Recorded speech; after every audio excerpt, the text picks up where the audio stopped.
Yesu wangu ninakubariki, jina lako ninalitukuza. Tawala, tawala Bwana, tawala, tawala Bwana. Mungu wangu ninakuheshimu, moyo wangu unakutukuza. Tawala, tawala Bwana, tawala, tawala Bwana. Baba yangu ninanyenyekea mbele zako, ninashuka sana. Tawala, tawala Baba, tawala, tawala.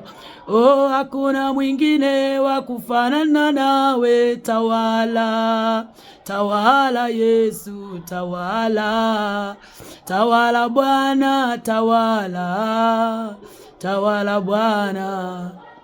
Baba, ni katika jina la Yesu Kristo wa Nazareti, mwana wa Mungu, ninakubariki, ninakuinua. Ninasema asante kwa sababu hakuna jambo lolote usilolijua. Baba yangu na Mungu wangu, ninaliinua jina lako, ninalitukuza kabisa. Moyo wangu unakutukuza, moyo wangu unakubariki kwa ajili ya kila mmoja.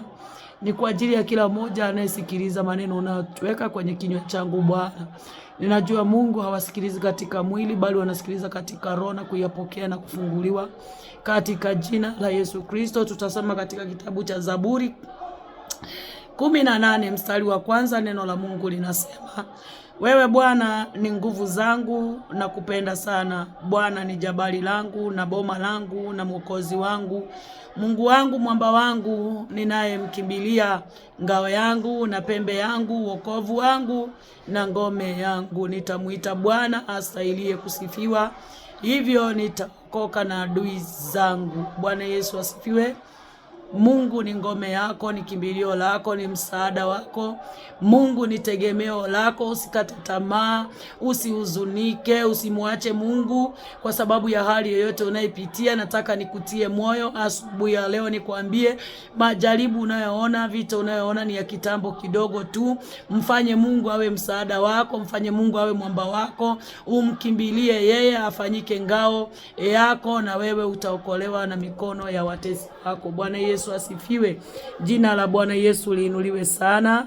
Na wapenda, tunaendelea. Nitaleta ujumbe kuhusu makanisa yote.